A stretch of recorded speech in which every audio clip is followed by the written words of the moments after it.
تخيل معايا كده يا عزيزي المشاهد، تخيل شياطين من عالم آخر تغزو عالم البشر وانت ضعيف كحيان مش قادر تتصرف، وفجأة قوة ملعونة تسيطر عليك وترجعك لعالم البشر، ومن وقتها بيبدأ التحدي للتخلص من ملك الشياطين. فيا ترى اللي هيحصل مع بطلنا في حكاية النهاردة؟ انزل اتوقع لي في الكومنتات واشترك في القناة وفعل زر الجرس. والآن لنبدأ في سرد الحكاية.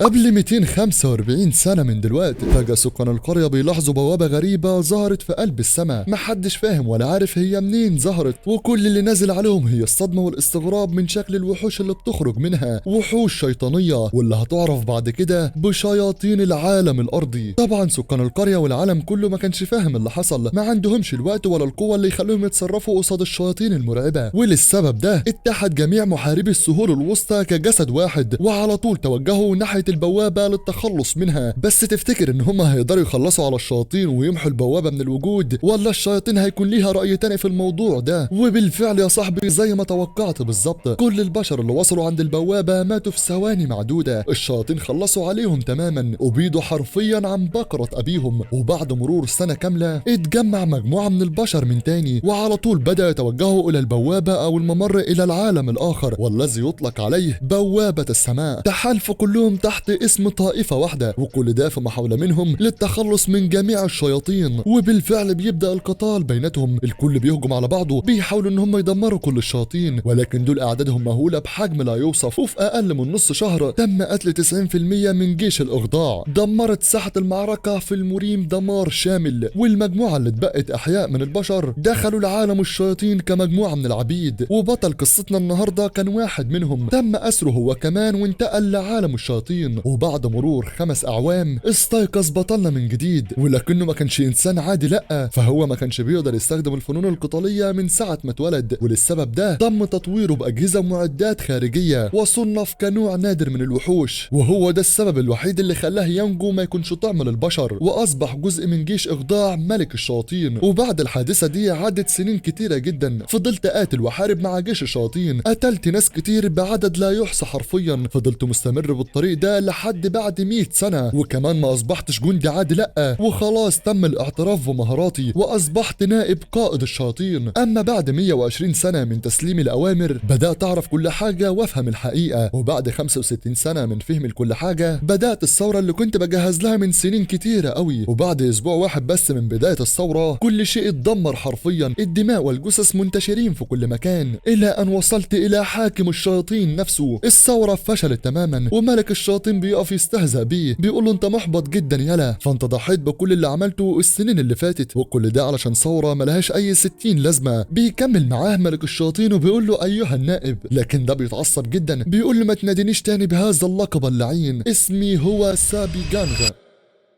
الواد كده خلاص كره ملك الشياطين بالكامل، فهو عاوز ينتقم منهم على كل اللي حصل في العالم البشري، وللسبب ده بيقرر ينتقم منهم كلهم. بس ساعتها ملك الشياطين بيقطعه، بيقول له انا مسكت كتير من البشر زي حالاتك، انت الوحيد اللي اعترفت بيك كبشري معايا في المملكه، وبرغم ان القدرات والمواهب اللي عندك كانت ضعيفه جدا، لكني برضه فضلت متمسك بيك، وصلتك لمراتب ما كنتش تحلم توصل لها ابدا. بس الشيء اللي انا ما اقدرش انكره لحد دلوقتي ان مهارتك في البقاء على قيد الحياه عاليه جدا، هي دي الحاجة الوحيدة اللي أنا بعترف بيها دلوقتي. أما بالنسبة للتصرف اللي أنت عملته والقيام بالثورة، هي أغبى حاجة حرفيا أنت عملتها يا بشري. ساعتها سابي بيقول له ده مش غباء ولا أي حاجة، فهو ده أصلا كان هدفي من بداية الموضوع، أنا لازم أتخلص منكم كلكم، وبرغم إن أنا فشلت المرة دي، لكن المرة الجاية بكل تأكيد هخلص عليكم وأقتلكم، أنا لازم أقتلك أنت ملك الشياطين، هدفي هو التخلص منك وأقتلك بإيديا دول. ساعتها ملك الشياطين بيضحك كده وبيقول له حلوة الجراءة مفيش كلام، بس بقى وريني هتنفذ خطتك ازاي، قول لي برضه انت هتعمل كده ازاي، هو انت مفكرني هسيبك تمشي من المكان؟ انا هقتلك وهخلص عليك بايديا دول. فبطلنا بيقول له هو انت فاكر ان انا هفضل قاعد مكاني كده؟ انا على كل حال مش هقاتل النهارده، بس عاوزك تكون في اتم الاستعداد الفتره اللي جايه، علشان بكل تاكيد هاجي وهخلص عليك بايديا. وفجاه الواد الطاقه بتنبعث منه، بيبدا يستخدم سحر العوده، طاقه ملعونه ودوائر سحريه بتظهر في قلب المكان، وهوب فجاه الواد بيضحك بابتسامه خبيثه وبيقول له في المره الجايه هحط خطه كويسه جدا جدا علشان خاطر اخلص من كل الشياطين. كل الشياطين انا هخلص عليهم بايديا دول، انا لازم اقتلكم كلكم. ملك الشياطين هو كمان بيرد عليه بكل ثقه، بيقول له انا مستنيك في الوقت والميعاد، وبقى تعالى وهات اللي معاك وانا هخلص عليكم كلكم. وهوب فجاه الواد بيختفي من المكان كله، بيوصل للسهول الوسطى مريم، شعاع برق بيظهر في قلب السماء وبيضرب المكان، وبنشوف بطلنا مرمي على الارض ومش قادر يتحرك، وبيقول ان الوقت المتبقي حتى غزو الشياطين هو 10 سنين فقط.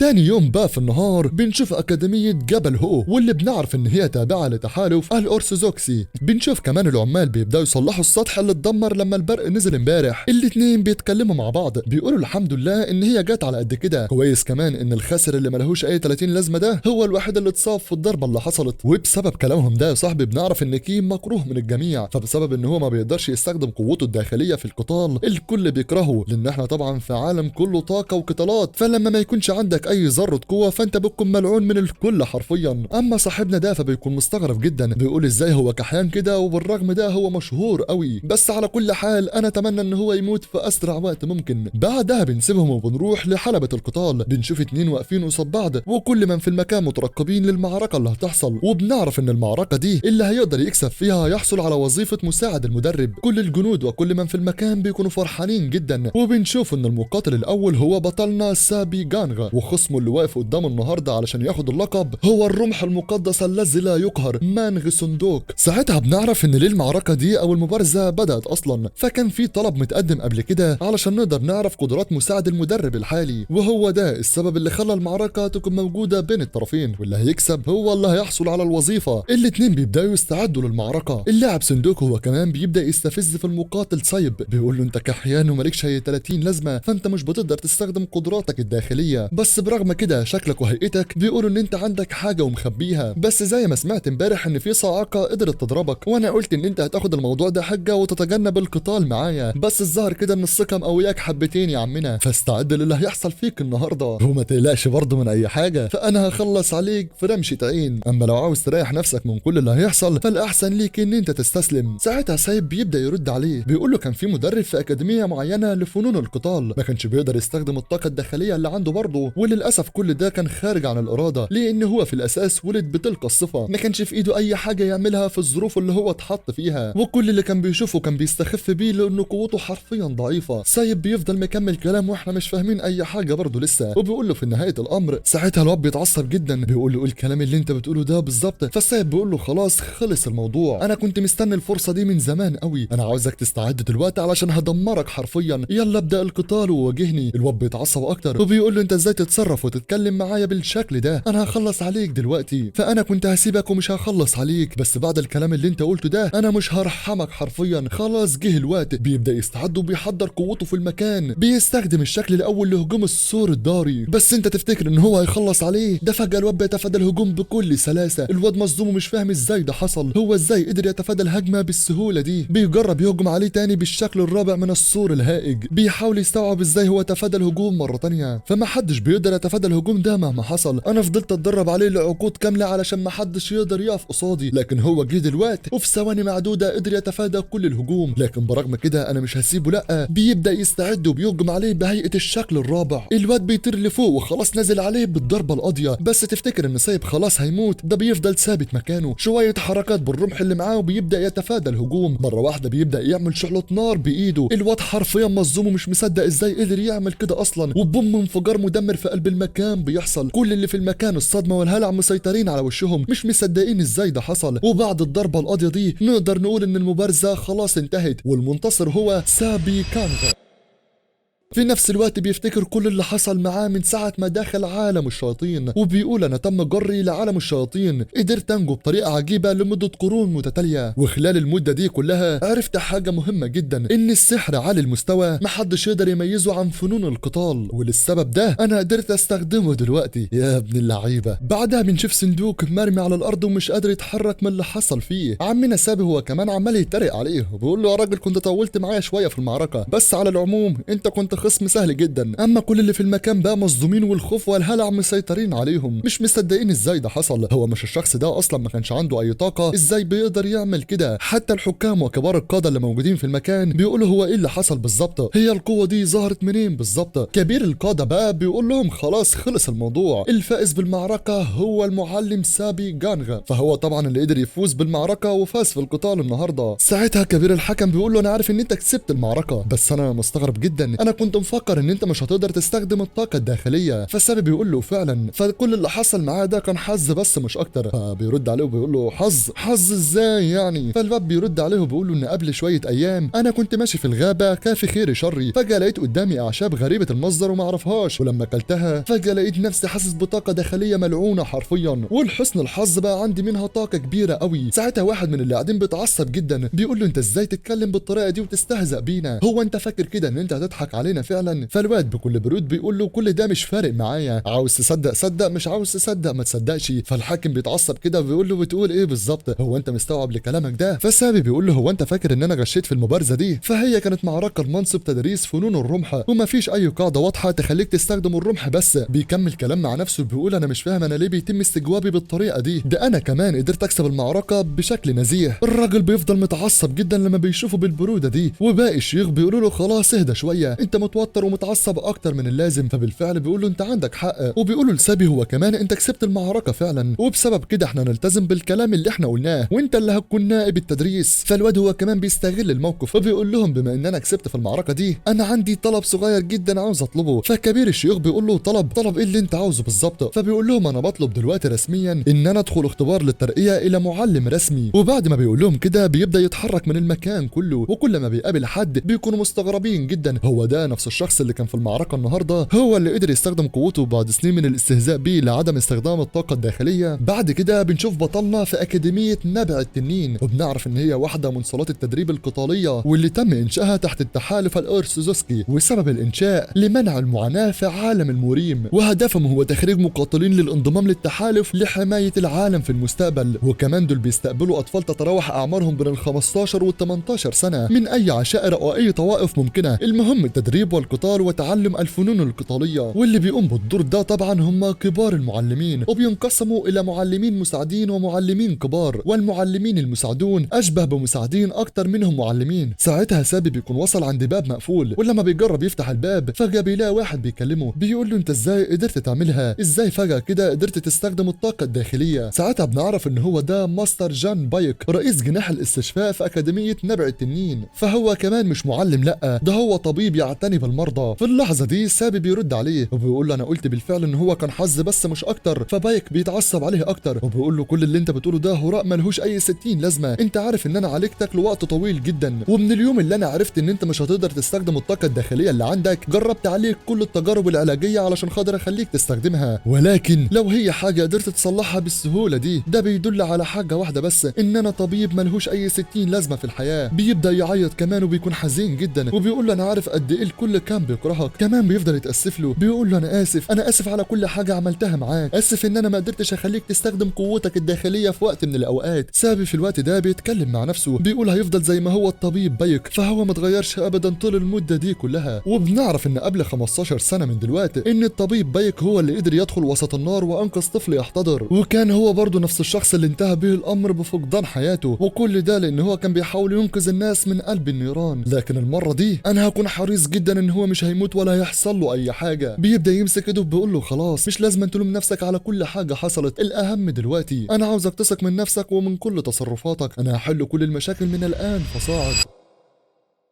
بعدها بيجي الليل وسابي بيبدأ يتدرب مع نفسه بيخرج القوة الداخلية، وبيقول ان من ساعة ما رجعت بالزمن لورا قدرت افقد اكتر من 90% من قوتي، واقصى حاجة اقدر اجمعها دلوقتي هي الدائرة المربعة فقط لا غير. انا عارف ان كل اللي بيحصل معايا دلوقتي مخيب للامال حرفيا، بس برغم كده فانا فضلت قرون متكاملة علشان اقدر اوصل للدائرة الثامنة، بس برغم كل ده انا لسه عندي بعضا من الطاقة واللي هتخليني قادر على قتل كل الشياطين، فخلاص فانا قدرت ارجع بعد كل الاحداث اللي حصلت حصلت معايا، فاللي انا فضلت فيه طول المدة اللي فاتت كان عبارة عن جحيم بس مش اكتر، والشياطين كمان لسه ما غزوش عالم البشر. ولكن الكلمة المفتاحية دلوقتي هي بعد 10 سنين بالظبط من دلوقتي هيبدأ الشياطين في غزو عالم البشر. الله، هو ايه اللي بيحصل بالظبط؟ يعني كل اللي احنا شفناه ده كان في الماضي ولا كان في المستقبل ولا ايه الحكاية بالظبط؟ ولكن على اي حال احنا هنعرف كل حاجة دلوقتي. بعدها بيكمل كلام مع نفسه وبيقول لما يبدأ ينتهي عالم المورين مرة تانية هيكون الامر مختلف تماما، فانا لسه عندي بعض الذكريات من 300 سنة ومعلومات كمان عن نوع الشياطين زي انواع السحر اللي بيستخدموه والتحالف والاسلحة اللي جهزوها للغزو، كمان معرفة طريقة هزيمة جيش الشياطين وعلى رأسهم الملك. واثناء ما بيفكر سابي مع نفسه متحمس فجأة بيقطعوا رئيس الجناح، فسابي بيقول له انت ايه اللي جابك وعاوز ايه بالظبط؟ فساعتها رئيس الجناح بيقول له نائب مدير الأكاديمية تشيون بيدور عليك. فسابي بيقول له دلوقتي طيب هو عاوز ايه؟ فرئيس الجناح بيقول له مش عارف بالظبط، هو طلب مني ان انا اوصل لك رسالة معينة، بس انا برضو قلقان عليك قوي لان الظاهر كده الموضوع متعلق بالترقية اللي انت طلبتها النهارده، فالمفروض عليك ان انت تكون حذر في كل حاجة هتعملها، وانا متأكد كمان ان الاختبار هيكون صعب جدا، وبما ان المقاتل اللي هو وصى عليه النهارده خسر قصادك في المعركة فهو هيكون عاوز ينتقم منك. بس سيبك برضو من كل الكلام الفاضي ده يا سابي، انا عاوز اعرف انت ليه قررت دلوقتي بالتحديد ان انت تكون معلم اساسا؟ فالواد بابتسامة خبيثة كده بيضحك بيقول له هي دي الخطوة الاولى علشان خاطر اطور الاكاديمية. ساعتها بيلبس الهدوم بتاعته وبيبدأ يخرج لبره، بيتكلم مع نفسه وهو ماشي وبيقول منذ زمن بعيد كانت اكاديمية نبع التنين مشهورة جدا، كانت مصنفة من افضل 3 اكاديميات موجودة في العالم، ولكن من سنتين بالظبط اختفى مدير الاكاديمية مرة واحدة، فبرغم ان هو كان مصنف من اعظم المقاتلين في التاريخ بس ما حدش عارف هو اختفى مرة واحدة ازاي ولا ايه اللي حصل له، والاكاديمية كمان فضلت تبحث عنه لمدة سنتين كاملين. وبما انه صعب ان انت تستبدل واحد بقوته ومهاراته فاكاديمية نبع التنين فقدت شهرتها نتيجة لذلك. ساعتها سابي بيكون خلاص وصل عند نائب الرئيس بيقول له يا مرحب بيك، انت المعلم المساعد سابي جانغ، انا عاوز دلوقتي اتاكد منك على حاجه مهمه. فنائب مدير الاكاديميه تشيون سييم بيقول له هو انت جد فعلا بخصوص طلبك للترقيه اللي انت طلبته النهارده؟ سابي ساعتها بيقول له فعلا انا اللي طلبت ده بكامل قوايا العقليه. سابي في الوقت ده بيبدا يفكر مع نفسه وبيقول ان النائب اللي قاعد قدامي دلوقتي هو السبب الرئيسي في تدمير اكاديميه نبع التنين، وبنعرف ان يوم غزو الشياطين العظيم المكان كله كان بيتدمر. سابي ساعتها كان منهار ومش مصدق اللي بيحصل قدام عيونه، اتفتحت شقوق من جميع الجهات في السماء والشياطين بتخرج بطريقه لا نهائيه، ويا ريتها بتقف لحد هنا وبس، دول بيقتلوا في كل البشر اللي قدامهم مش راحمين اي حد. وساعتها بيتاكد ان دي كانت بدايه غزو الكائنات من العالم الاخر والتي اطلقنا عليها عرق الشياطين.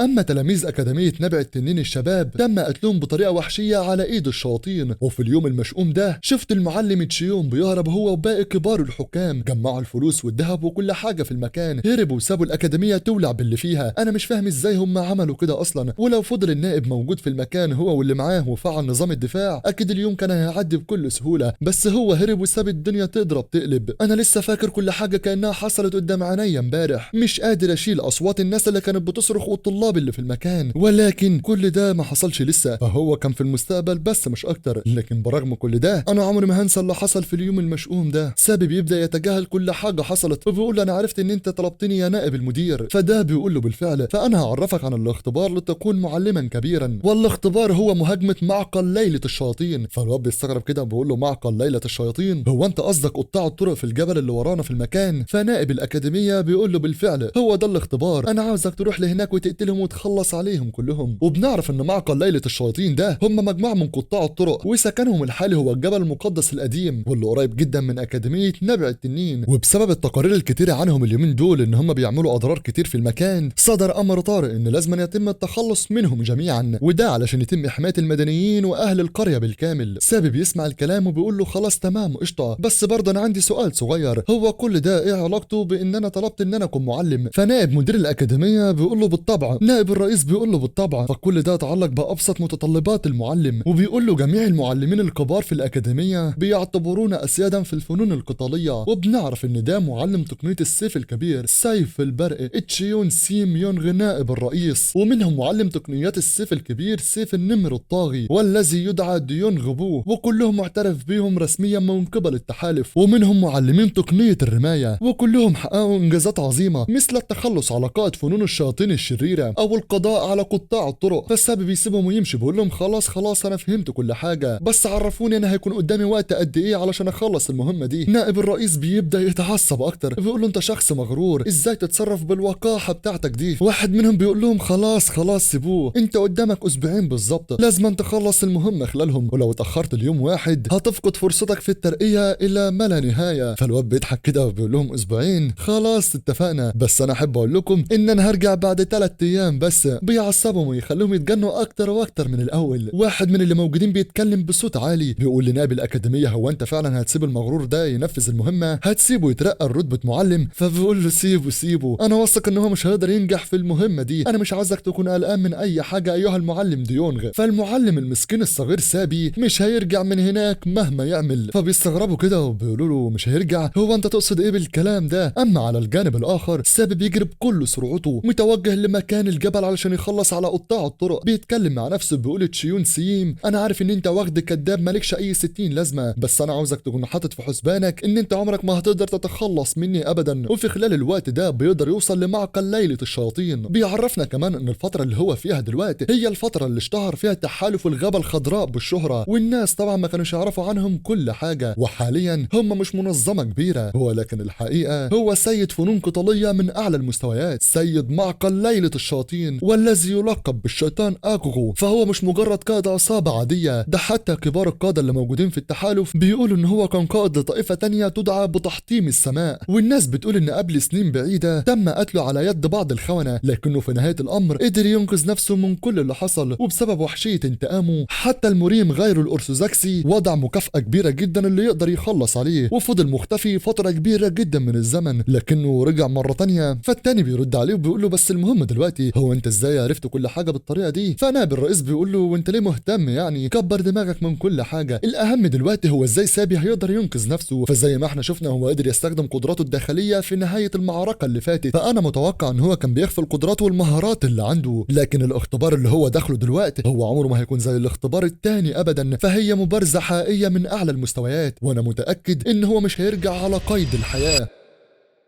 اما في الوقت ده سابي بيبدا يستخدم كل سرعته علشان يوصل لمعقل الشياطين، وبيقول خلاص انا افتكرت كل حاجه، افتكرت كمان القائد اغو، انا مش هقدر اعمل قصاده اي حاجه بالدائره الرابعه، فكل ده مش هيكون كافي علشان خاطر اقدر اهزمه، بس برضه الحل بسيط جدا. وقبل ما يكمل كلام فجاه بيلاقي حد بينادي عليه وبيقول له انا موجود هنتي. بيبدا ينزل لتحت وهو لسه بيكمل كلام مع نفسه وبيقول الحل بسيط جدا، انا هزود قوه المانا عندي وهبدا ارفع نفسي في الدوائر واحده واحده، وبسبب خبرتي ومعرفتي بالسحر هقدر اوصل الى الدائره التامنه بعد كل شيء. في نفس اللحظه بقى بيستخدم عيون البحث، بيكتشف ان في حاجز موجود في المكان، بيقول هو مش باين عليه ان هو جرف او حاجه زي كده، لكن هو في الحقيقه حاجز قوي مصنوع من قوه المانا، وبسبب كده اقدر اقول ان انا موجود في المكان الصح. بيبدا يدخل للمكان بيقول انا ما كنتش متخيل ابدا، ما كنتش متخيل ان في اماكن متعدده زي كده في السهول الوسطى. واول ما بيدخل للمكان بيلاقي حجر مانا ضخم جدا موجود، وبيقول انا كنت عارف ان انا هلاقي حجر مانا من الدرجه الخاصه موجود في المكان.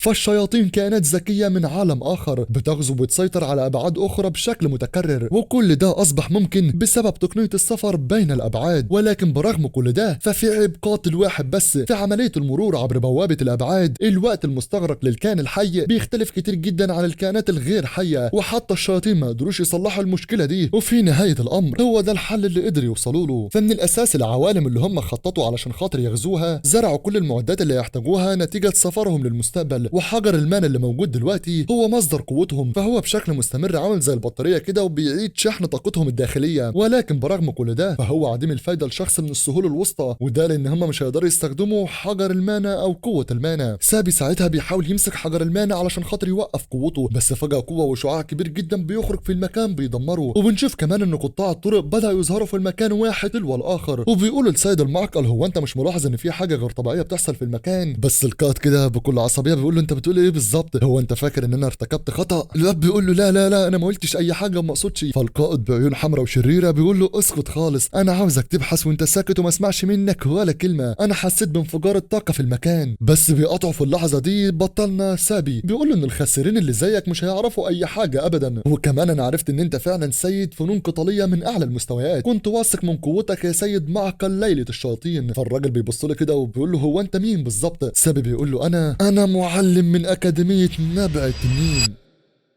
قطاع الطرق الباقيين اول ما بيسمعوا كده بيكونوا مصدومين ومش مصدقين اصلا، بيقولوا من اكاديميه نبع التنين طيب هو ايه اللي جابه هنا دي؟ بس القائد اول ما بيسمع كلامهم ده بيقول لهم اسكتوا خالص، بيبدا يتكلم مع ساب وبيقولوا لو دي حقيقه فعلا فده بيدل ان انت السبب في انفجار الطاقه العظيم اللي حصل دلوقتي. فالواد بيضحك كده وبيقول له لو كنت السبب فعلا هتعمل ايه برضه؟ فجاه انفجار قوي جدا بيحصل في المكان والقائد بيسحب سيفه وبيقول له بكل تاكيد هخلص عليك وهقتلك. بس سابي مش بيستنى كلام اكتر من كده، بيبدا يهجم عليه بكل قوته. القائد بيصد الهجوم على اخر ثانيه، بس تفتكر ان هو هيقف لحد هنا؟ لا والله، ده بيبدا يقتل في كل قطاع الطرق اللي موجودين في المكان وبيقول للقائد خلاص الدور جاي عليك علشان خاطر اقتلك انت كمان. القائد واقف مصدوم ومش مصدق عيونه، بيقرر يهجم عليه ويخلص عليه قبل ما يموته، لكن بطلنا سابي بيصد الهجوم ولا كأن اي حاجه حصلت. بيضحك وبيفضل يستفز فيه بالكلام. القائد بيقول له هو انت مين بالظبط؟ عاوز ايه وايه اللي جابك لحد هنا دلوقتي؟ والاتنين مش رايحين بعض وهجمات متتاليه كسح ومسح والمكان قرب يتدمر بيهم هما الاتنين. سابي بيرد عليه وبيقول له هو انا مش قلت لك قبل كده انا معلم في اكاديميه نبع التنين؟ بس القائد بيرد عليه وبيقول له لا مستحيل، انا مش مصدق ان انت واحد منهم ابدا. وبيفكر مع نفسه كمان وبيقول ان الواقع اللي قدامي دلوقتي حالا مش باين عليه ان هو بيعاني قدام القتال معايا، الظاهر كده ان في حاجه غلط بتحصل. وعلى طول بيبدا يجهز كل قوته للتخلص من سابي، بيصرخ باعلى صوته والمكان بيبدا ينهار. بيقول لي سابي ازاي خليتني اقدر اوصل استخدم القوه دي دلوقتي حالا عليك؟ فانت مش عارف انا قدرت اجمع القوه دي ازاي اصلا؟ فبعد ما الخونه رموني من اعلى الجبل انا قدرت اجمع كل القوه دي من خلال الخوف. الانتقام هو السبب الرئيسي اللي خلاني اكون قوي بالطريقه دي. سابي بيرد عليه وبيقول له مين يهتم يعني، مش فارق معايا انت جمعت قوتك ازاي. القائد بيتصدم اكتر، بيقول له ايه انت ازاي تكلمني بالطريقه دي؟ سابي ده والله العظيم عنده حق، هو انت لسه هتحكي له قصه حياتك كمان؟ المهم سابي بيكمل كلامه بيقول له انا مش مهتم باي حاجه حصلت معاك في الماضي، فانت شرير عديم الفائده. في نفس الوقت اللي بيتكلم فيه بيبدا يستخدم موجه من الجليد بيثبته في الارض ومخليه مش عارف يتحرك. لا وكمان ده بيخرج النجمه التامنه في المكان. القائد مصدوم من مقدار القوه اللي شايفها قدامه، الدوائر بيبدا يخرج منها سلاسل من كل مكان بيثبته في المكان وخلاص بيستعد علشان خاطر يموته. الواد بيكمل وبيقول له خلاص نهايتك قربت، انت مالكش اي 30 لازمه في الحياه من الاساس، ومهما حاولت النجمه التامنه دي مش هتقدر تعمل معاها اي حاجه، فهي صنعت خصيصا للتخلص من ممارسي الفنون القتاليه. يا ابن اللعيبه، يعني كده خلاص نقدر نقول على قائد معقل الشياطين ان هو انتهى من الوجود. بس قبل ما يخلص عليه نهائيا القائد بيقول له انت غريب يا اخي، ازاي قدرت تستخدم الشعوذه دي كلها؟ الظاهر كده ان هي كانت من طائفه الشياطين. فالواد بيرد عليه وبيقول له انا قلت سحر ومش شعوذه، بس كل ده مش مهم برضه، انا ما كنتش متوقع ان غبي زيك يفكر بالطريقه دي. فالقائد بيتعصب اكتر وبيقول له ايها اللعين، انا مش مصدق ان انا هموت في مكان زي ده دلوقتي. فالسابي بيقول له بتقول ايه بالظبط؟ هو انت ما زلت ندمان على كل حاجه حصلت؟ القائد بيرد عليه وبيقول له بالتاكيد لا، انا لسه برضه عاوز احصل على انتقامي، وبالاخص من الخونه في طائفه ممر السماء، والسبب اللي خلاني افضل محبوس في الجبل علشان خاطر استعيد كل قوتي، كل ده في سبيل ان انا احصل على انتقامي. السابي بيقول له قد اصبح كذلك، وبيبدا يضحك وبيقول له انت عاجبني جدا على فكره، العزيمه اللي عندك دي انا ما شفتهاش عند اي حد قبل كده. الانتقام فعلا لازم يكون بالطريقه اللي انت بتقول بيها دي، ببطء وحذر ودون استسلام. فالقائد بيتعصب من طريقه السخريه اللي بيتكلم بيها، بيحس ان هو بيستهزأ بيه فعلا، وبيقول له ازاي انت تحس او تعرف حاجه زي كده؟ انت مجرد صبي كحيان نشأ في سلام بكل اريحيه. سابي بيقول له باريحيه؟ هو باين عليا قوي للدرجه دي؟ الواد وشه بيتغير 180 درجه حرفيا. والقائد بيقول له ايه ده؟ فجاه بيمد ايده على راسه وبيمسكها بكل قوته، بيقول له خلاص انا هخليك تشوف كل العناء والعذاب اللي انا شفته طول السنين اللي فاتت.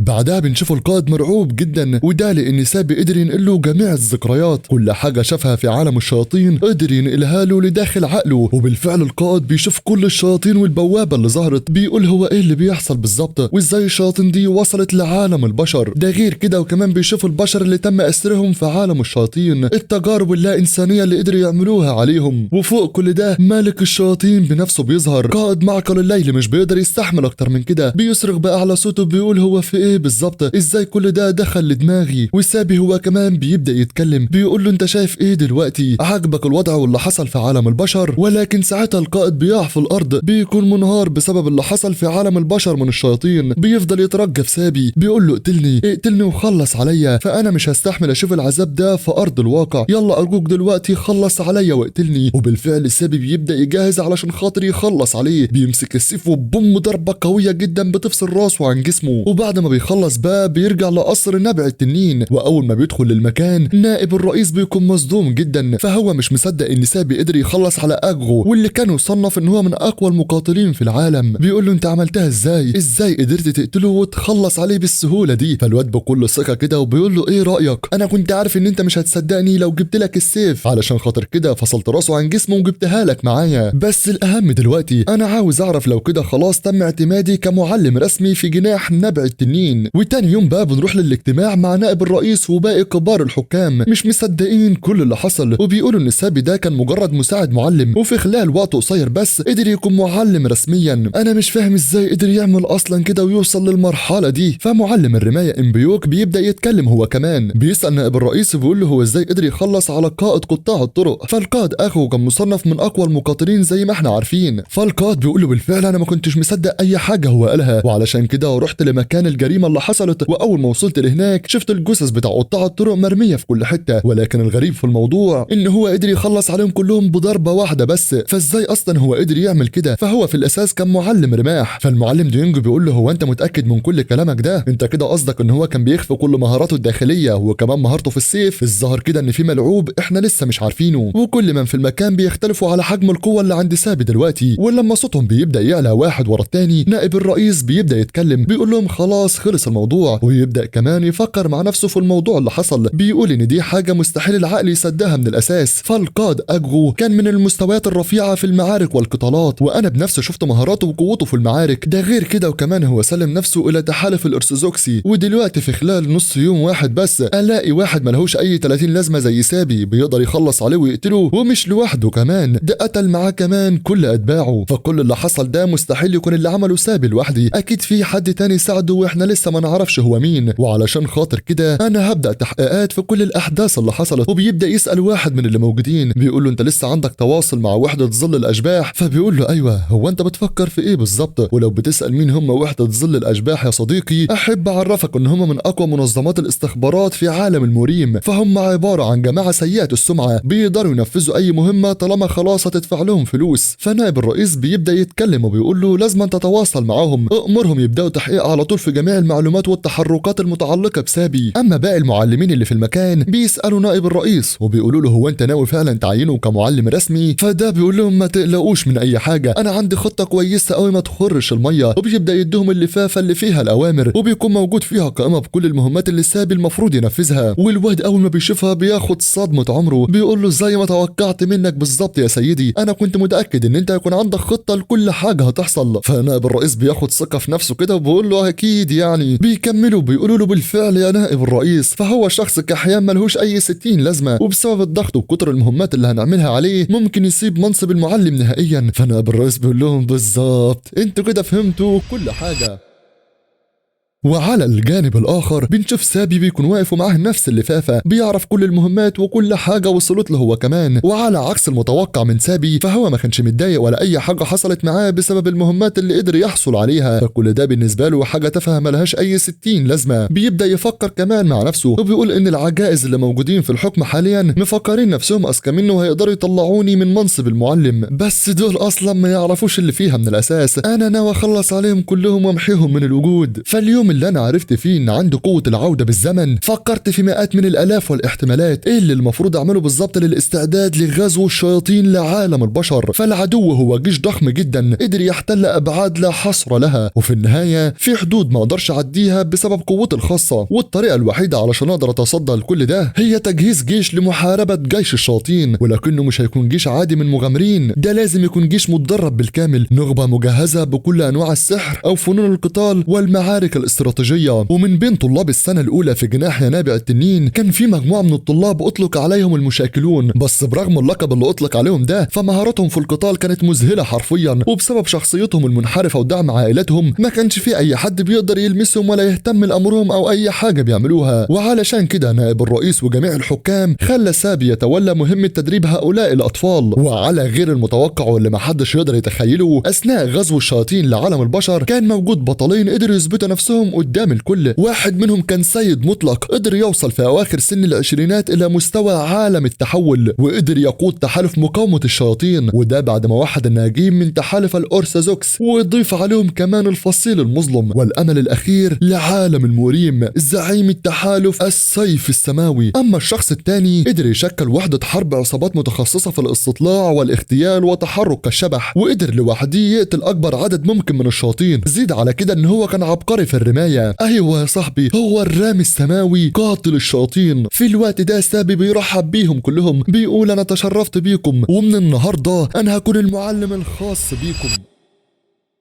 بعدها بنرجع من تاني لنبع التنين، بنشوف 2 من الطلاب بيضربوا في بعض بكل قوتهم. الواد بيديله ضربه في نص بطنه وخلاص هتخلص عليه وتقتله. الواد هو كمان بيقع في الارض ومش قادر يتحرك من مكانه. اما اللي واقف ده وعامل زي الجحش حرفيا بيقول له التدريبات على الفنون الخارجيه لسه ما خلصتش، يلا قوم اقف على رجليك من تاني علشان نكمل المعركه. وبنعرف ان اللي واقف ده طالب من السنه الاولى، وهو الابن الثاني لوكاله مرافقه التنين والنمر، ويدعى غوج بيوك. الواد اللي واقع في الارض بيفضل يترجى فيه، بيقول له خلاص كفايه كده، انا تعبان ومش قادر اكمل تاني. وساعتها بنعرف ان اللي مرمي في الارض ده تابع برضه لاكاديميه ينبوع التنين، وكمان في الصف الاول. ايه ده، شفت فرق الاحجام؟ المهم بقى بنعرف ان الشخص ده هو الابن الاكبر لعشيره السيف ذو النجمه الواحده، ويدعى تان لي جونغ. بيوك ساعتها بيبدا يتكلم بكل عصبيه، بيقول له انت مالك كده؟ انت كده هتخلي الناس تحس ان انا بتنمر عليك، انت لازم تكون ممتن لكل اللي انا بعلمه لك دلوقتي، فانا شايف ان اسلوبك في الضرب حاجه ضعيفه قوي، انا الغلطان يعني ان انا بدربك وبطور من قوتك القتاليه. فتان بيرد عليه وبيقول له انا ماليش ذنب لكل ده، فاسلوب المبارزه ده اللي انا اتعلمته عن عشيره السيف ذو النجمه الواحده. فبيوك بيضحك كده بكل استهزاء، بيقول له عشيره السيف ذو النجمه الواحده ده حتى الفنون القتاليه التافهه اللي هم كانوا بيعلموها لك انت ما قدرتش تستخدمها بشكل صحيح قدامي في المعركه. هو انت متاكد ان انت عاوز تفضل مستمر في المعارك اللي ملهاش اي 60 لازمه دي؟ الواد بيكون مرمي على الارض ومصدوم ومتعصب في نفس ذات اللحظه، بقبضه ايده بيبدا يضرب في الارض بكل قوته. بيوك هو كمان بيحاول يوقفه، بيقول له هو انت بتعمل ايه بالظبط؟ هو انت فاكر ان انت لما تعمل كده هسيبك؟ يلا قوم اقف زي الرجال وقتلني. لكن ساعتها بيدخل عليهم واحد وبيوقف بيوك، بيقول له خلاص كفايه لحد كده، ففتره الامتحانات خلاص هتبدا قريب، علشان كده وقف اثاره الفوضى في كل مكان. وبنعرف ان الشخص ده هو كمان من السنه الاولى، وهو الابن الثاني لعشيره السيف المدمر عشيره يون، ويدعى يون ووك. بيوك ساعتها بيقول له خلاص تمام قشطه انا اقتنعت، وبيقول لتاني وهو مرمي على الارض اعتبر نفسك محظوظ، فلولا يون دخل المكان وقدر يوقفني انا ما كنتش هسمع عليك حرفيا. كان بيبص ليون ومش بيقدر حتى يشكره ولا اي حاجه على اللي عمله معاه النهارده. ويون ساعتها بيبدا يتحرك من المكان هو كمان، ولكن قبل ما يخرج اي حد فجاه بيدخل عليهم واحد ومعاه رساله جديده، بيقول لهم انتوا الثلاثه جايين لكم رساله من نائب الرئيس، وبيقول لكم فيها ان انتوا خلاص مش هتكونوا موجودين في فصل الكاميليا من دلوقتي، وهيتم نقلكم لفصل جديد تم انشاؤه. العيال طبعا بيكونوا مصدومين ومستغربين في نفس الوقت، اللي هو ازاي يعني يحصل معانا كده؟ وهو ده اللي حصل من شويه يا صاحبي. اما في الوقت الحالي بنشوف سابي واقف وبيرحب بجميع الطلاب اللي وصلوا، بس دول باين عليهم ان هم مش مبسوطين متعصبين وبيقولوا ازاي يتم نقلنا من الفصل بتاعنا. بيوك هو كمان بيجي في المكان بيبدا يزعق باعلى صوته وبيقول مش كفايه ان احنا نتنقل من الفصل بتاعنا لفصل جديد، لا وكمان جايبين لتدريبنا المعلم الفاشل التافه اللي ملهوش اي لازمه ده. هو انت فاكر ان احنا هنطيع الاوامر التافهه بتاعتك دي؟ في اللحظه دي سابي بيبدا يتكلم، بيقول له اسلوبك في الكلام مع المدرب الرئيسي حاجه مش محترمه، ولو فضلت تتكلم بالطريقه دي انا هعاقبك وهخليك تترفد من المدرسه كلها. فبيك بيتعصب اكتر، بيقول في نفسه سحقا ما هذا، هو انت فاكر ان انا ههتم باي كلمه قلتها دلوقتي؟ فانا ما عنديش نيه للتعلم من شخص ما كانش بيقدر يستخدم قوه الفنون الداخليه اللي عنده. بس واثناء ما بيتكلم كده وبان عليه ان هو متعصب، سابي بيبدا يبتسم ابتسامه خبيثه وبيبدا يستخدم قوانين السحر الماده الثالثه البند الخامس، وفجاه بيستخدم وميض السرعه بيظهر قدام بيوك. الواد مصدوم ومش مصدق ازاي وصل قدامه في لمح البصر، بيدوس على رجله وخلاص هيفرتكها حرفيا. الواد بيصرخ باعلى صوته ومش قادر يتحمل اكتر من كده. سابي كده خلاص علمه الدرس، بيقول له لو اتكلمت بالطريقه والاسلوب الوحش ده فانا هعاقبك عقاب اشد من اللي شفته النهارده. بيوك ساعتها بيتضايق اكتر، بيبدا يستخدم قبضه النار وعاوز يموته، وبوم ضربات قويه جدا من نمر شطر الجبل. بس تفتكر ان اي حاجه من الكلام ده هتاثر مع بطلنا سابي؟ لا والله، ده بيتفادى كل الضربات كانها سلو موشن حرفيا يا ابن اللعيبه. اما بيوك بقى هو كمان مصدوم ومش مصدق ازاي شخص تافه وملهوش اي لازمه بيقدر يتفادى الضربات القويه بتاعتي، بس ده عبال ما بيلف بيلاقي بوم ضربه قويه جدا بتطيره لبعيد قوي. الواد عيونه بتحمر ومش قادر ياخد نفسه. سابي بيكمل وبيقول له قدراتك القتاليه دي مثيره للشفقه، انت شخص كحيان يلا، ونازل عليه بوابل من الهجمات المتتاليه بيوقعه في الارض ومكمل عليه كسح ومسح. بيقف قدامه بيقول له يلا قوم وقف من تاني، هو انت فاكر ان انا خلصت؟ ده انا لسه ببدا معاك يا معلم. تان ساعتها بيكون واقف مستغرب ومصدوم، بيقول هو ازاي قدر يعمل كده في بيوك؟ فبيوك ده يعتبر على قمه التصنيف بين جميع الطلاب في فنون القتال، ازاي هو قدر يعمل فيه كده ويمسح بيه بلاط الاكاديميه كلها؟ اما عمنا بيوك بقى بيكون متعصب جدا، بيكون عاوز يهجم عليه من تاني، بس انت بتعمل ايه يا معلم؟ السبب يديله ضربه لولبيه بتفرتكه حرفيا، بيرميه لبعيد، وباقي الطلاب كلهم كمان مصدومين ومش مصدقين اللي بيحصل. بيوك ساعتها بيحاول يقوم من تاني ويقف على رجليه. سابي بيقول له ايه اللي انت فيه ده؟ انت عاجبك حالك؟ قول لي عاجبني حالك وانت مرمي على الارض كده ضعيف ومش قادر تتحرك؟ بس كل ده ما يفرقش معايا برضه، انا هخلص عليك دلوقتي. بيستعدوا بجهاز قبضته وخلاص بينطلق عليه يموته، بس فجأة بيظهر واحد من العدم وبيمسك ايده على اخر ثانية، بيقول له ثواني يا قائد سيب، انت مش شايف ان انت كده زودتها زيادة عن اللزوم، وبالاخص كمان ان ده اول يوم؟ بس ساعتها سابي بيكون واخد باله اصلا، بيقول له انت اخيرا قررت تتحرك دلوقتي في اللحظة دي؟ وايوه يا صاحبي زي ما توقعت، هو ده القائد يون ووك، قائد تحالف السيف قبل العودة بالزمن.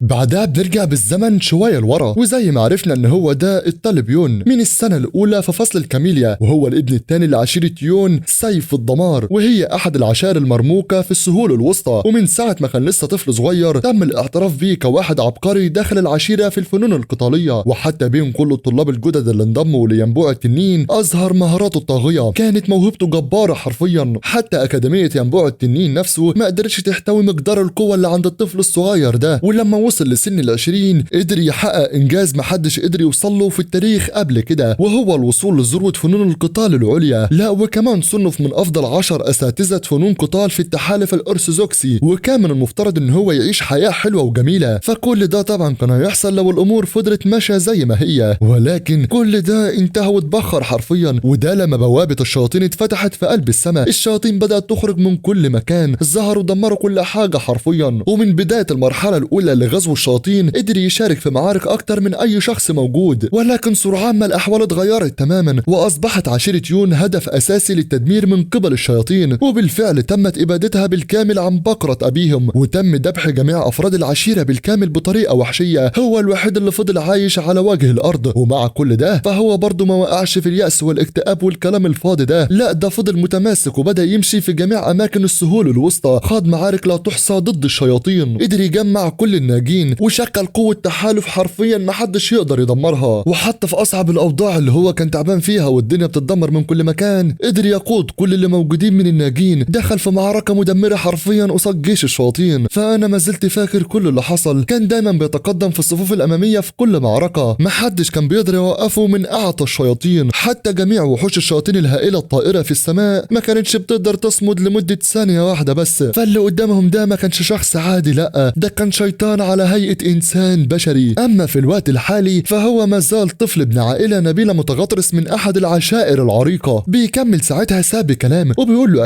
اخيرا قررت تتحرك من مكانك. يون ساعتها بيتكلم وبيقول له كفايه الكلام المضحك اللي انت بتعمله ده يا معلم. فالسابي بيقول له بكل ثقة كده هو انت متفاجئ ان المعلم اللي كانش بيقدر يستخدم قوته الداخلية دلوقتي اصبح قوي وعنده قوة مهولة، ولا انت غيران من القوة اللي عندي؟ فيون بيقول له بالفعل هو كل ده حقيقي فعلا، وحتى ولو نفترض ان هو حقيقي، اول ما تكتسب قوة حديثة كده تبدأ تستخدمها في التباهي امام المتدربين، انت شخص مثير للشفقة فعلا، ولا كل اللي انت عملته ده بسبب اللقاءات المصيرية؟ فسابي بيقول في نفسه ده طلع شخص ذكي فعلا زي ما كنت متوقع، وبيقول له هو انت ليه فضولي للدرجات دي؟ بس لو انت فضلت تتدرب كويس وتعطي كل الاوامر بتاعتي هعرفك كل حاجة من غير ما تطلب مني. فالواد بكل ثقة كده بيقول له خلاص مش عاوز اي حاجة، فالموضوع ما كانش ضروري اصلا، وبيبدأ يتحرك من المكان وهو بيتكلم. بيقول له انا مش عارف انت عملت ايه بالظبط علشان خاطر تغير توزيع الفصول مرة واحدة، لكني هقدم شكوى رسمية ضد المسؤول اللي قدر يعمل كده، فانا ما عنديش نية او رغبة في التعلم من شخص متغطرس زيك كده. وعلى طول كل الطلاب وهم متعصبين بيبدأوا يتحركوا من المكان واحد تلو الاخر، مش بيتبقى غير تاني واقف ولسه ما مشيش معاهم. ساعتها سابي بيقرب منه وبيبدأ يتكلم معاه، بيعرفه ان هو هيدربه وفي خلال 10 ايام هيخليه من اقوى الطلاب اللي موجودين في الاكاديمية كلها. الواد بيبان على وشه كده الخوف والرعب وكل حاجة حرفيا. فجملة ان هو هيكون اقوى واحد في الاكاديميه بعد 10 ايام بالظبط بتلفت انتباه صاحبنا يون. بيقول له هو انت قلت ايه بالظبط؟ فسابي بيرد عليه وبيقول له هقدر اقررها زي ما انا عاوز، اسبوع واحد كمان وهخليه من اقوى المتدربين في الاكاديميه كلها. الضعيف البائس اللي انت معتبره حشره ملهوش اي لازمه ده هخليه قادر يقاتلك وانت بكل قوتك. تان ساعتها بيتكلم وهو مرعوب كده وبيقول له ايها المعلم هو انت جننت ولا ايه بالظبط؟ طب لازمتها ايه يا معلم؟ مش عارف والله. فتان بيحط ايده على بقه وبيقول له خلاص اسكت. اما صاحبنا يوم بيبص له بكل غضب بيقول له هو انت مستعد لكل حاجه انت قلتها دلوقتي؟ فساب بكل استهزاء بيقول له بكل تاكيد هنشوف مين اللي هيكسب في المواجهه اللي جايه، ومن دلوقتي هنعمل رهان مع بعضينا. في خلال 10 ايام بالظبط هتدخل انت وتان قتال مع بعضكم خلال 10 ايام، ولو قدر يفوز قصادك في المعركه هتبدا تستخدم تدريباتي من غير ولا كلمه تقولها منك، ولو انت قدرت تفوز في المعركه هتقدر تعمل اي حاجه انت عاوزها. فالواد بيضحك كده وبيقول له فعلا انا هقدر اطردك من الاكاديميه كلها، او ممكن اجبرك على الاعتذار او الركوع او التوسل، انا هعمل اي حاجه حرفيا. سابي هو كمان بيقول له خلاص اتفقنا، ومن الافضل ليك من دلوقتي تبدا تستعد للمبارزه اللي هتحصل بعد اسبوع من دلوقتي. وعلى طول العيال بيسيبوه يمشوا من المكان كلهم.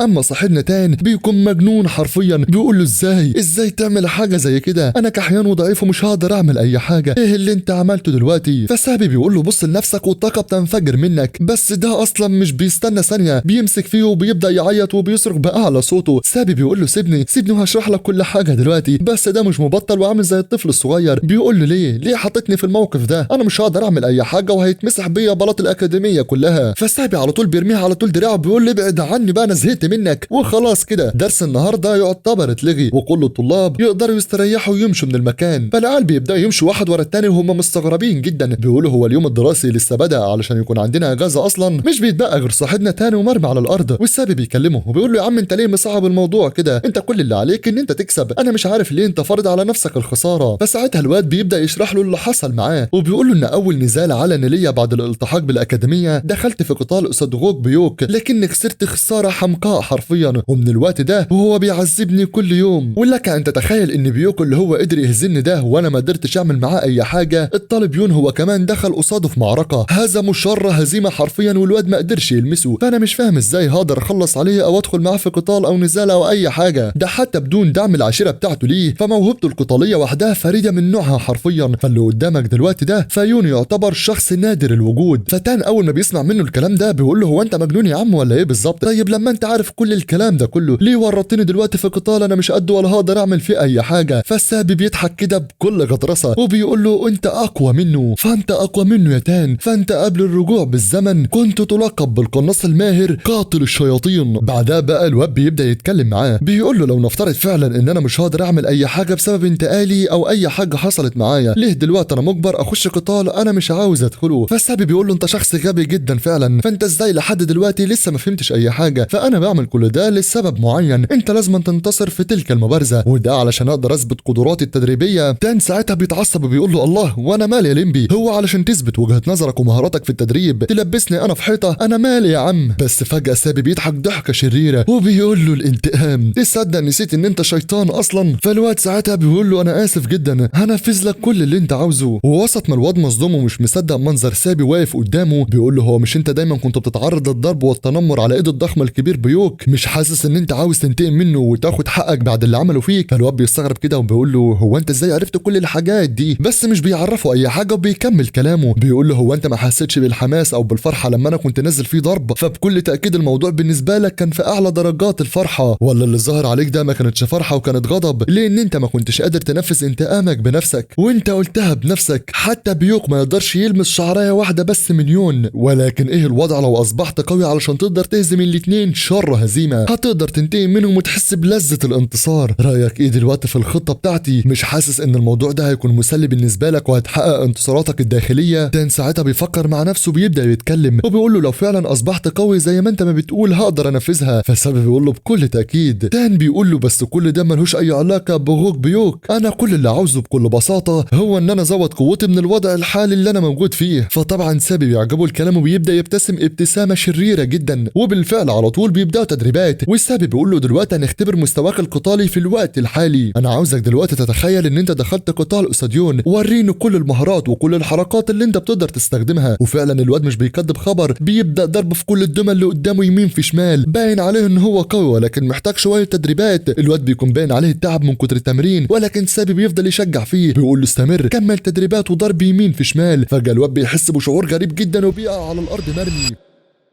سابي بيكون قاعد باصص له بنظره مثيره للشفقه وبيقول له انت مالك كده يالك احيان، انت ازاي لسه مش عارف مشكلتك لحد دلوقتي؟ فبيرد عليه وبيقول له انا اثناء تنفيذ الحركات الاساسيه في المعركه بحس ان طاقتي الداخليه بتنتشر في كل مكان، وفي البدايه انا فكرت ان انا اتعلمت فنون عشيرتي القتاليه بشكل خاطئ، ولما حاولت امارس الموضوع اكتر من مره ما كانش فيه اي مشكله في الحركات الاساسيه، فكرت ان في خلل او مشكله في الجينات الداخليه او نقاط المسارات عندي في الداخل، وبسبب كده عملت فحص داخلي داخل العشيره، ومع كل اللي انا عملته ده ما كانش فيه اي حاجه نهائيا واضحه، واللي توقعوه في الوقت ده قالوا ان انا ممكن اكون مفتقر للموهبه او ممكن اكون بعاني من مرض غير معروف. فسابي في الوقت ده بيبتسم وبيقول له لا ما فيش الكلام ده، كل الكلام ده ملهوش اي 60 لازمه، فالموضوع بسيط قوي، انت ولدت بنقاط طاقه منتشره اكتر من اي حد تاني. الواد ساعتها بيسمع كده وعيونه بتبرق، مش مصدق الكلام اللي بيسمعه، بيقول له هو انت قصدك ايه يعني بالكلام ده؟ فسابي بيقول له هو كلامي اصلا مش واضح، المفروض تكون فهمته في اقل من ثانيه، وانت تعتبر تركيبه نادره الوجود، عندك مزايا اكتر من العيوب، ولكن بسبب ان انت لسه صغير وعندك الطاقه الداخليه قليله فانت بتواجه مشاكل، ولكن برغم كده المفروض تكون عارف ان كل الفنون القتاليه المفروض يمر بها الطاقه الداخليه المتولده في الجينات عبر مسارات الطاقه عندك، ولكن بما ان المسارات الداخليه اللي عندك كبيره وواسعه في نفس الوقت عن اي شخص تاني، وكمان مقدار الطاقه الداخليه عندك متوسط، الطاقه اللي عندك مش بتتمركز زي ما انت عاوز بالظبط، وهو ده السبب اللي بيخلي الطاقه تتبعثر بشكل فوضوي داخل جسمك. فالواد ساعتها بيكون مستغرب من كل الكلام اللي بيسمعه، ولكن سابي بيطمنه بيقول انه كل اللي بيحصل معاك ده طبيعي مش اكتر، وبيفتكر كمان كل الاحداث اللي حصلت في المستقبل وقد ايه تان كان شخص قوي جدا وقوته مهوله حرفيا. والواد من كتر الكلام اللي بيسمعه ده بيبدا يفكر مع نفسه، بيقول هو ايه الكلام اللي بيقوله ده؟ هو الظاهر كده هو يعرف حاجه وانا مش عارفها، ولكن على كل حال انا لازم اسمع كلامه. سامي هو كمان بيقول له كفايه لحد كده النهارده، انا هوقف الشرح بتاعي لحد كده، فبما انك خلاص عرفت السبب كل اللي بيحصل معاك المفروض نبدا نصلح المشكله دي علشان نطور من قوتك، وبطبيعه الحال الطريقه بسيطه جدا، فزي ما قلنا بالمقارنه مع اي شخص تاني قوتك ضعيفه بسبب مساراتك الواسعه، وده بيدل على حل بسيط جدا وهي زياده قوتك الداخليه وكل حاجه هتكون زي الفل، ولكن بما اننا مش هنقدر نزود قوتك الداخليه في وقت قصير فمش هيكون في غير طريقه واحده بس اقدر اعلمها لك دلوقتي، استمر في تجميع الطاقه الداخليه طول الوقت، افضل مستمر في جمع الطاقه لحد اللحظه اللي هتبدا بتنفيذ الحركات الاساسيه، وبمجرد ان انت تجمع كل الطاقه الكافيه هتقدر تتمكن من اظهار قوتك الحقيقيه. ساعتها الواد بينفذ كلامه وبينفذ اقوى ضربه قدر ينفذها، بيكون فرحان جدا ومش مصدق ان هو قدر يعمل كده، وبيقول ان الطاقه الداخليه بتنتشر جوايا وانا مش مصدق. سابي هو كمان بيشجعه وبيقول له عندك حق في كل كلمه قلتها، فانا شفت انت ازاي قدرت تجمع كل قوتك وتوجه ضربه قويه جدا. بيبدا واحده واحده بيغمى عليه ومش فاهم اللي بيحصل له بالظبط، مش قادر يتنفس ولا يعمل اي حاجه. ساعتها سابي بيقول له انت حاسس بايه دلوقتي؟ فالواد بيقول له انا مش قادر اخد نفسي، ما عنديش اي ذره قوه حرك حته من جسمي. فالسابي بيرد عليه بيقول له ما تقلقش من اي حاجه، كل اللي بيحصل معاك ده طبيعي اصلا، لان دي هي الاثار الجانبيه للطاقه اللي انت استخدمتها النهارده، فانت من الاساس ما استخدمتش مسارات الطاقه اللي عندك بشكل سليم، وعلشان جسمك لسه ما اتعودش تلقائي حس بالصدمه وانت مش قادر تسيطر عليه، فما فيش اي داعي للقلق اكتر من كده، الاثار الجانبيه هتروح واحده واحده، ما تقلقش من اي حاجه، كلها كام شهر وكل حاجه هتختفي. فتام بيقول له كويس الحمد لله، طمنتني يا راجل، بس مره واحده بيقول له لحظه يا عمنا، انت قصدك ايه بشويه شهور؟ ده المبارزه اصلا بعد اسبوع واحد من دلوقتي. بعدها بقى بيكملوا تدريبات سوا، والسابي بيقول له انت عندك مشكلتين اساسيتين دلوقتي. ايه المشكله الاولى؟ لما بتستخدم تقنيه باستخدام الطاقه المخزنه بتستهلك كل الطاقه الداخليه اللي انت قدرت تجمعها في ضربه واحده، وزي ما قلت قبل كده فجسمك مش هيقدر يتحمل قوه الارتداد، وهو ده السبب اللي بيخليك تنهار بشكل مستمر. ومع ذلك وفوق كل ده فالنواة الداخلية اللي عندك صغيرة جدا مخليها مش قادرة تخزن أي طاقة لفترة طويلة، ولو قدرت تعمل كده وتكسر الحاجز فأنت مش هتنهار وبس، أنت هتتعرض لخطر كبير جدا ممكن يموتك. أظن دلوقتي أنت فهمت كل حاجة يا تان، لازم تمشي تبع التعليمات اللي هقولك عليها علشان خاطر ما يحصلش معاك أي حاجة. فالواد بيقول له خلاص مفهوم، أنا دلوقتي الموضوع بالنسبة لي سهل وفهمت كل حاجة. سابي ساعتها بيقول له إيه علاقة الكلام اللي أنا بقوله باللي أنت ماسكه في إيدك دلوقتي؟ مش لازم تشغل بالك بالك بالتفاصيل الصغيرة، اهم حاجة تركز في قلب المعركة اللي انت بتواجهها. وزي ما قلت قبل كده فانت مش هتقدر تخزن اي طاقة في جسمك غير بعد المبارزة. ودلوقتي عرفني انت خدت وقت قد ايه تجمع الطاقة في المرة اللي فاتت. فبيقول له بالظبط كده تقدر تقول 7 دقايق. فالسابي بيقول له طيب ازاي؟ قول لي ازاي هتقدر تواجه يوم في المعركة طول المدة دي؟ فالواد بيقول له معرفش، هو المفروض اعمل ايه دلوقتي؟ فالسابي بيقول له مفيش غير حل واحد بس، لازم انت تتفادى كل الهجمات لحد ما تجمع قوتك من تاني. وعلى طول بيهجم عليه بضربة قوية جدا. الواد بيبدأ يتفادى الهجوم. بيقول له هو انت بتعمل ايه بالظبط؟ فالسابي بيقول له ركز، لازم انت تركز على حركة السلاح وهي رايحة فين وجاية منين. لا وكمان سابي بيبدأ يستخدم تقنية الوهم، بيهجم على الواد والواد مش عارف يتحرك من مكانه، بياخد ضربة قوية جدا على دماغه ومش عارف يتحرك. والسابي بيقول له انت بطيء جدا برغم ان انا ما استخدمتش كل قوتي، يلا قوم علشان نكمل تدريبات. الواد بيقول له ما تستنى يا عمنا، هو انت شايفني انسان آلي قدامك؟ انا مش قادر اتحرك من مكاني، فالتدريب اللي انت بتعمله معايا دلوقتي ده يعتبر حاجة مجنونة اصلا. فالسابي بيقول له ثواني بس، هو انت فاكر ان انا بعمل معاك كل ده علشان خاطر اذيك او اعمل فيك حاجة وحشة؟ انا من شوية وقت قليلين قدرت افهم كل المشاكل اللي بيواجهها جسمك، عرفتك كل حاجة، قلت لك ازاي تتصرف علشان خاطر تطور من قوتك. فقول لي ازاي دلوقتي انا بهجم عليك علشان خاطر اذيك؟ بس انا برغم كل الكلام والتفكير اللي انت بتقوله ده انا هضمن ليك حاجة واحدة، وهي الطريقة الوحيدة اللي هتديك فرصة لخدش يون ولو لخدش واحد بس بعد اسبوع. انا عارف ان التدريب هيكون صعب جدا ومؤلم، لكن هل التدريب اقصى ولا الاذلال والشفقة اللي كانت بتحصل معاك من كلا الفريق؟ هل فعلا هتسيب الفرصة دي وتضيعها من ايدك علشان تثبت نفسك قدام الجميع؟ الواد بيكون متردد ومش عارف يرد عليه يقول له ايه بالظبط، وبيفكر مع نفسه وعلى طول بيقول له انا اسف ايها المعلم، من فضلك كمل معايا تدريبات، انا عاوز اطور من قوتي، عاوزك كل يوم تدرب فيا لحد ما قوة تحملي تزيد. طبعا صاحبنا سابي بيستغل الفرصة، بيقول له خلاص انت هتفضل مستمر في التدريبات دي طول الاسبوع كله، كل يوم هتتدرب من غير ما تتوقف ليوم واحد. الواد اول ما بيسمع كده بيتصدم، بيقول له اسبوع واحد ومش بيلحق يكمل، بيلاقي اللي بيهجم عليه. بيقول له استنى يا عم بس ده مش بيقف. وبعد مرور الاسبوع كل الناس اللي موجودة في اكاديمية نبع التنين بيحضروا للمكان، عاوزين يشوفوا المواجهة اللي هتحصل بين تان ويون. والكل بيبدأ يتساءل ويتكلم هو ازاي هيصمد امام يون، وهل فعلا اصلا هيقدر ولا دي هتكون نهايته؟ واحد من طلاب الفصل الموجودين بيقول انا شفته اكتر من مره الاسبوع اللي فات، شفته بيتدرب وبياخد ضربات قويه جدا بالعصا من المدرب. بيوكو هو كمان بيقول الظاهر كده ان هو غبي، فالشخص اللي قدامنا ده نكره ملهوش اي 60 لازمه، انا واثق ان يون هيدمره حرفيا من الوجود.